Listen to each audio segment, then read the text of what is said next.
Assalamualaikum warahmatullahi wabarakatuh. Selamat pagi Ananda yang solih-solihah. Hari ini kita akan mempelajari mengenai masyarakat Indonesia pada masa Hindu-Buddha. Nah, sebelum masuk ke budayaan Hindu-Buddha, masyarakat Indonesia ini telah memiliki kebudayaan yang cukup maju dengan ditandai berakhirnya masa prasejarah pada akhir masa perundagian atau zaman perundagian. Nah, unsur-unsur kebudayaan asli Indonesia ini telah tumbuh dan berkembang dalam kehidupan masyarakat Indonesia. Bangsa Indonesia yang sebelumnya memiliki kebudayaan asli ini tidak begitu saja menerima budaya-budaya baru tersebut. Nah, proses masuknya pengaruh budaya Indonesia ini terjadi karena adanya hubungan dagang antara Indonesia dengan India.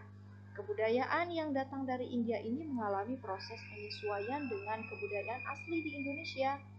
Nah, dengan letak geografis Indonesia yang sangat strategis ini tentunya menyebabkan pengaruh budaya asing ini mudah masuk ke Indonesia. Masuknya kebudayaan Hindu dan Buddha ke Indonesia, masuknya budaya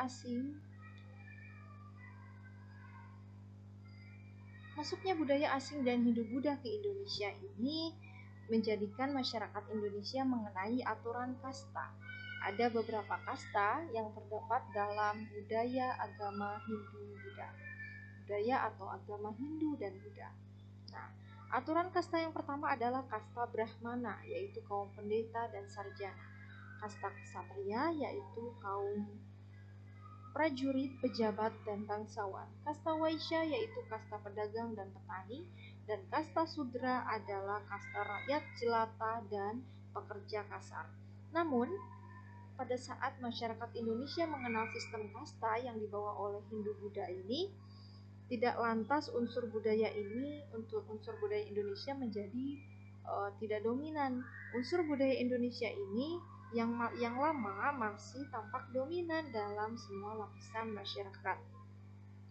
Dan sistem kasta yang berlaku di Indonesia ini berbeda dengan kasta yang ada di India, baik ciri-ciri maupun wujudnya. Kemudian, teori yang diajukan para ahli mengenai masuknya agama dan budaya Hindu-Buddha ini ada 5. Yang pertama adalah teori Brahmana. Teori Brahmana menyatakan bahwa kepala-kepala suku di Indonesia ini tertarik untuk belajar agama Hindu loh. Nah, mereka kemudian mengundang Brahmana itu dari India untuk mengajari mereka agama Hindu. Nah, para Brahmana ini kemudian diangkat menjadi penasehat kepala suku di Indonesia. Berdasarkan teori ini, penyebaran agama Hindu itu dimulai dari lingkungan istana, kemudian menyebar ke masyarakat kecil. Teori kedua datang dari ksatria. Menurut teori ini di India itu sering terjadi peperangan antar golongan. Prajurit-prajurit yang kalah dalam peperangan kemudian meninggalkan India. Di antara mereka ada yang sampai ke Indonesia dan menjadikan Indonesia ini menjadi pusat koloni-koloni baru bagi mereka. Nah, di tempat inilah terjadi proses penyebaran agama dan budaya Hindu. Teori yang ketiga adalah Waisya. Menurut teori ini, Hindu-Buddha itu dibawa oleh para pedagang India yang berasal dari kasta Waisya. Para pedagang ini bermukim di Indonesia, bahkan menikah dengan orang Indonesia. Melalui interaksi tersebut, mereka menyebarkan dan memperkenalkan agama dan kebudayaan mereka. Kemudian ada teori Sudra. Para budak dan rakyat jelata yang ada di India kemudian sampai ke Indonesia dan mereka juga melanjutkan kehidupannya di Indonesia, juga menyebarkan agama dan ajaran yang mereka anut. Teori yang kelima adalah teori arus balik. Teori arus balik menyatakan bahwa bangsa Indonesia ini mengenal budaya Hindu-Buddha itu karena melakukan perdagangan di India dan berhubungan dengan kaum Brahmana di sana. Ketika kembali, mereka membawa pengaruh Hindu-Buddha ke Indonesia. Karena persebaran agama dan budaya Hindu-Buddha inilah kemudian muncul kerajaan-kerajaan yang bercorak Hindu-Buddha di sekitar daerah pelabuhan atau sungai. Contohnya adalah kerajaan Kutai Tarumanegara. Kutai Martadipura. Kutai Martadipura ini merupakan kerajaan Hindu tertua di Indonesia yang terletak di tepi Sungai Mahakam, Kalimantan Timur. Nah, kerajaan yang berdiri sekitar abad 4 ini, pusat pemerintahannya berada di hulu Sungai Mahakam dan mengalami masa kejayaan pada kepemimpinan Mula Warman. Selanjutnya, kerajaan dengan corak Hindu-Buddha yang selanjutnya adalah Tarumanegara. Kerajaan Tarumanegara berdiri sekitar abad 5. Kerajaan ini terletak di lembah Sungai Citarum, Bogor, Jawa Barat. Kerajaan ini adalah kerajaan Hindu tertua di Pulau Jawa.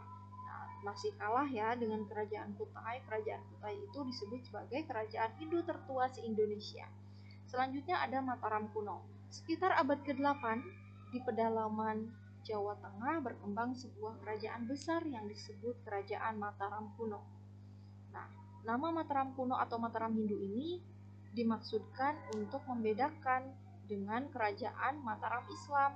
Pada abad ke-8, Mataram kuno, sementara Mataram Islam berdiri pada abad ke-16. Nah, itu dia tadi mengenai kerajaan-kerajaan yang ada dan bercorak Hindu-Buddha. Pada saat itu, biksu-biksu dan pemuka agama Hindu-Buddha ini berperan sebagai guru bagi murid-muridnya. Jadi pendidikan pada masa Hindu-Buddha ini masih bersifat santai, informal, dengan belajar di candi-candi atau lapangan atau di pusat perkumpulan biksu dan pemuka agama atau Brahmana itu sendiri. Sekian pemaparan dari Ustazah mengenai masa Hindu-Buddha yang tersebar di Indonesia. Assalamualaikum warahmatullahi wabarakatuh.